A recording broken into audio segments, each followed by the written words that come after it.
everyone, and welcome to the first ever, the inaugural Samurai Guitar Sundays.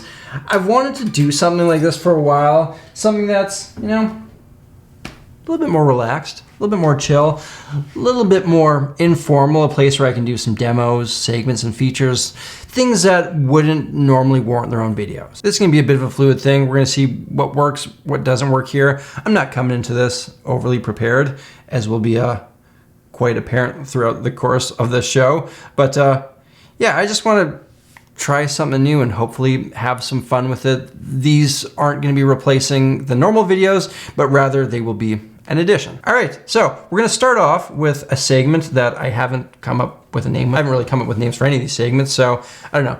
What's up in the world of music will be the working term. I'll be quite honest. I don't really know where people go for music news these days. I think I find most of it out through Twitter, but I guess I'll just put it into Google and see what comes up here. Let's try Rolling Stone. Battle between Limp Bizkit's Wes Borland and his ex-wife. Okay, who cares about that? The Weeknd releases Avatar 2 music video. Don't care about that. Nick Cave slams AI attempts at Nick Cave songs. Okay, so the AI thing is kind of interesting. A number of years ago, I tried out some music AI and wasn't overly impressed with it. I thought it was a far cry from what an actual human can do.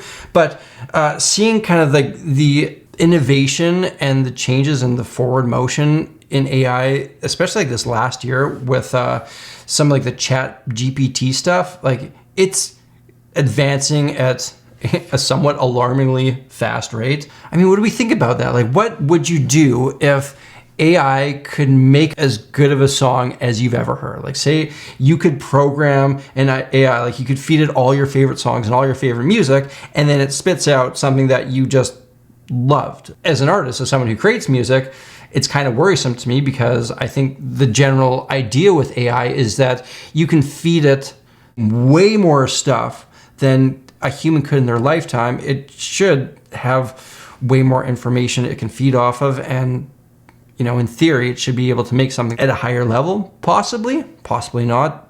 Is there something that's inherently and intrinsically human in creating art that you can't recreate in AI? And if so, what is that thing? So I don't know, it's an interesting question. What else is going on in the news? Lots of stuff about Jeff Beck here, who passed away. I guess when this comes out, it'll be about 2 weeks ago. One of the absolute greats, pioneers of guitars. And I think I've heard the phrase that he was the guitar player's guitar player. And I have not come across a lot of guitar players who don't have a lot of love for Jeff Beck. I think the thing that stands out to me most about him is he's one of those guys, and there's only a handful of them. You hear like 3 notes and you knew instantly it was Jeff Beck. And that's something I think is a really cool thing to strive for. A hard thing to attain, and he was for sure one of those guys who was able to do that. All right, next up, I keep seeing articles about everyone's favorite shred daddy, Steve Vai, who apparently just recovered a guitar. Let's see what's up with this. Steve Vai reunited with Yankee Rose Swiss cheese guitar after 36 years. Oh, wow.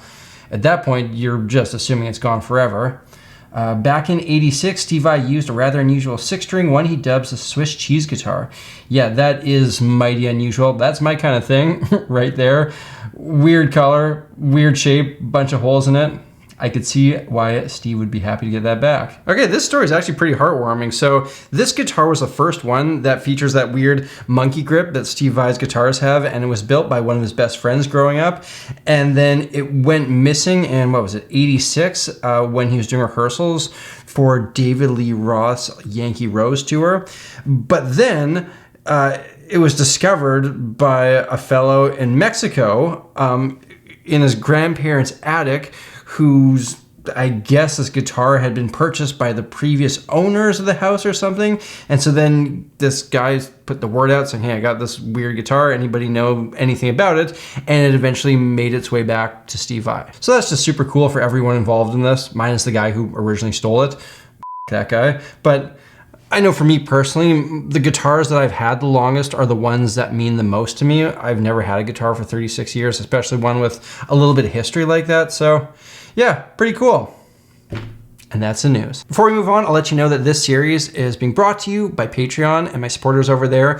When you're doing something new on YouTube, it's can always be a little bit, I don't know what you want to call it, abrasive to the YouTube algorithm. So, you know, things like this, you can't rely on AdSense, getting sponsors involved for new things. Can't really count on that at first. So I'm able to bring you this kind of content because of the people who support me over at Patreon.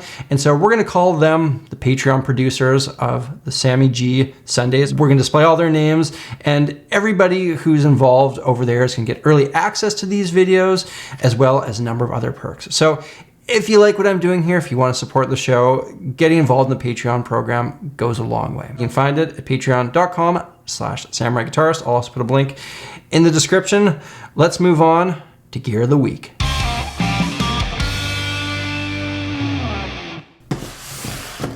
Gear of the Week. We're going to do some unboxing here. I'll be quite honest with you. I don't really remember what this is. A while back, I saw a post on Instagram, and it was like some crazy Tesla coil thing that I think you could make music out of. It came in the mail. I haven't taken it out of the box yet. So we're going to see what's up with this.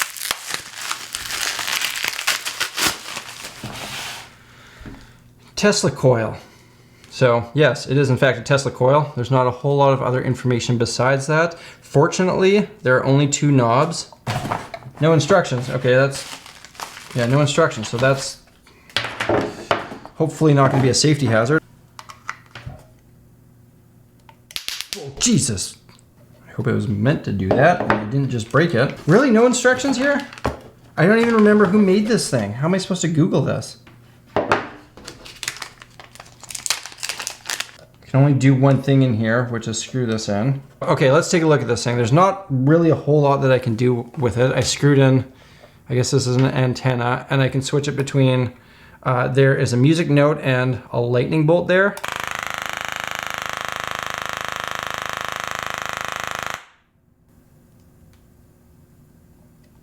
Holy shit. And then there's E and F. I don't know what the E and the F are for. I can't believe this thing didn't come with instructions. Can you see that? I'm gonna turn off the lights.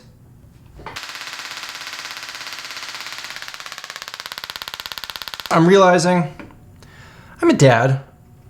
I've got 2 kids, I've got a family. My life insurance isn't that amazing.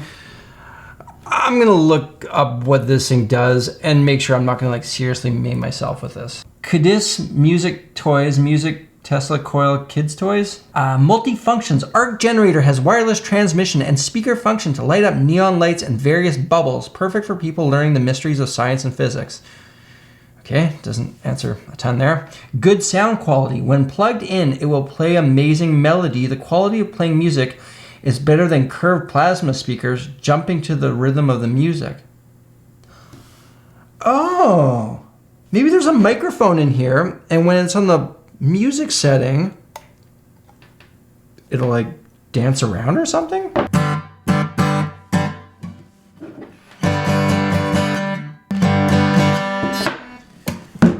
Oh, okay, so that didn't work great. Let's see what else it says here. Good safe. The arc of the wireless transmission experiment model can be touched at will with only a slight feeling and temperature. Don't worry. Use it with confidence. So that's good news. Plug and play. The wireless transmission experiment model requires no audio cable connection, and when plugged in will present an amazing sparkling melody. Okay, well, I can't get it to do anything on the music setting, so let's go back to the lightning setting.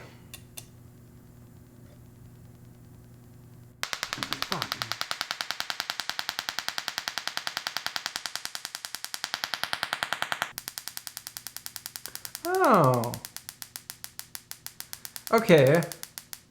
It's kind of like a synthesizer. The E here is kind of giving you the pitch, whereas the F is the frequency. So if I turn it like way lower and put the frequency up a little bit, yeah, okay, that's exactly what it does.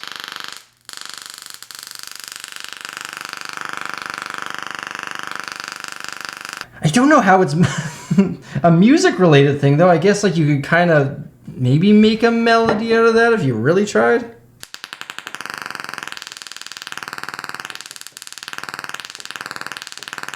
I'm giving that a 1 star because it is kind of cool and it is kind of fun to mess around with those sparks all popping up, but It says it's a music toy, and I have no idea how you're supposed to make music with it.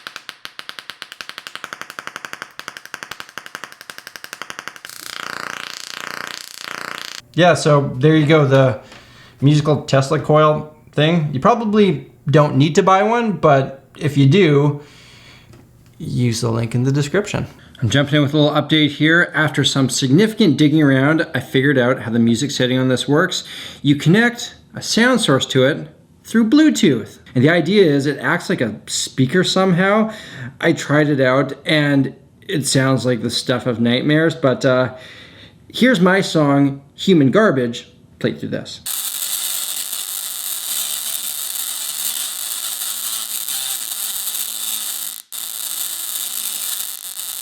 So there you have it. Moving on, let's do a short tip here. We'll call this segment Hot Tips for Hot Guitar Players. Our tip for today ties back into the opening jam. I'm going to show you how you can kind of fake it and have some fun with open G tuning. This is something I'm by no means an expert in, but anytime I mess around with this, I have quite a bit of fun with it, and that's something I hope to show you how to do too. So first of all, what is this tuning? What you do is you take your E string and tune that down to a low D. Your A becomes a G. D stays the same, G stays the same, B stays the same, and then your high E goes down to a D as well, and that gives you an open G chord. This tuning is forever linked with Keith Richards of the Rolling Stones, and whenever I play with it, I just kind of find myself playing things that sound like Rolling Stones licks. But when he does this, he actually removes the lowest string on his guitar, giving him that G chord there, which is nearly the same thing as a banjo tuning. So we're gonna focus on those 5 strings, and within those 5 strings, there's 3 kind of riffs that I like to use within that open shape. So if we first look at what would be the A and the D string, since we're tuning the A down to a G, that gives us now a power chord. And with that, we can quite easily turn that into that typical rock and roll blues riff. Open, 2nd fret on the D string, 3rd fret on the D string. The second thing I like to do with these open strings here is play what would be an A minor 7 shape in standard tuning. Take your middle finger, put it on the 2nd fret of the D string, and then you take your index finger and put it on the 1st fret of the B string. And then for my 3rd lick, I'm looking at 3 double stops on the G and B string. The first one is just the open G and B. And then you take your middle finger, put it on the 2nd fret of the G string, index finger goes on the 1st fret of the B string, and then you move that shape up 2 frets, back down 2 frets, and then open. And with your open strings and those 3 licks, you can come up with some pretty cool riffs.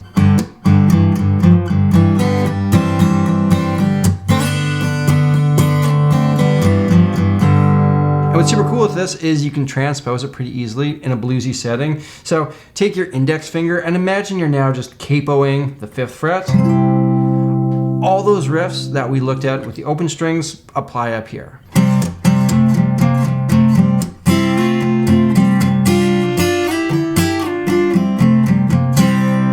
Open strings give us our G position, the 5th fret gives us our C position, and then the 7th fret gives us our D position, and we can do all those shapes and all of those positions. You put it all together and you can get some really nice Rolling Stones sounding vibes.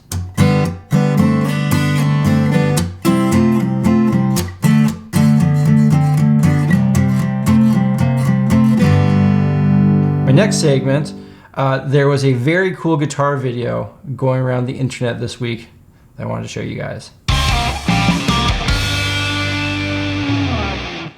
So I found this on Reddit, on a non-guitar subreddit, so that's always kind of cool, but it says, badass guitar playing. Check it out.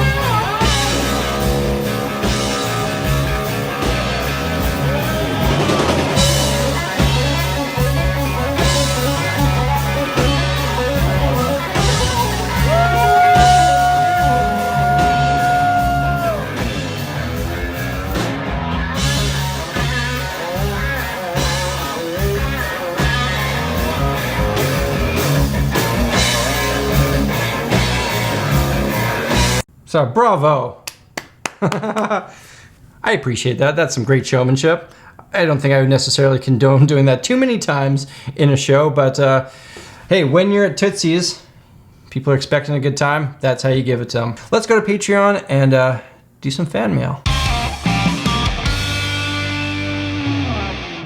Okay, so this comes from Marcus, and he says, "Hey Sammy G, new to Patreon, longtime subscriber, and I was wondering, of all the videos that you've ever made, which one took the longest?" The one that took the longest was probably when I played Three Little Birds, the Bob Marley song, using 7 different instruments at the same time. It was like insane version of a one-man band. I was hitting ukuleles with one hand, I was playing the keyboard with one hand, harmonica in my mouth, like bass in my feet. Yeah, it took me so long to practice that. I feel like I was putting like 4, 5, 6 months into like practicing that for an hour or 2 every day. And what I did was just break it down so that I was going 2 notes at a time. And I would say, okay, on this very first note of the song, I'm hitting this chord on the piano, I'm flicking this ukulele, I'm doing this, hitting this drum or whatever. And then for the second note, I'd be like, okay, and on this note, I'm still here on this chord, but now I'm hitting that and I'm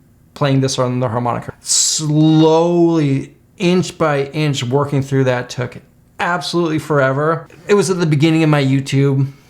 Didn't have a girlfriend, didn't have any like responsibilities. The only thing I was focused on in my entire world was just figuring out a way to make a career in music. And I saw this whole YouTube thing as kind of my last effort at that. So the idea of like pouring that kind of effort into a video, it was kind of all I had. It was almost an obsession back then. And yeah, I think it turned out pretty cool. You can check that one out. I'll put up a link to that in the description. And so there you have it. That's episode 1 of Samurai Guitar Sundays. I hope you guys enjoyed this. If you have suggestions, things you'd like me to discuss, things you'd like me to do in this series, let me know. We'll do it again next Sunday.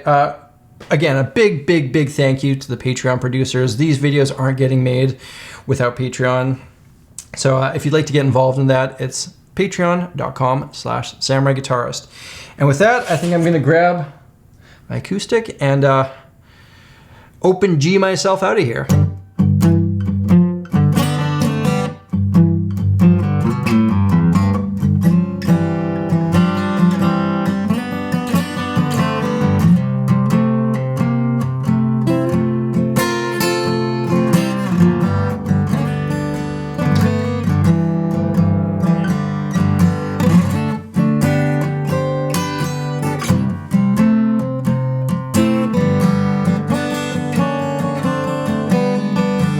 That wasn't right. I'm an open G. Forgot that I can't do that. Whoops.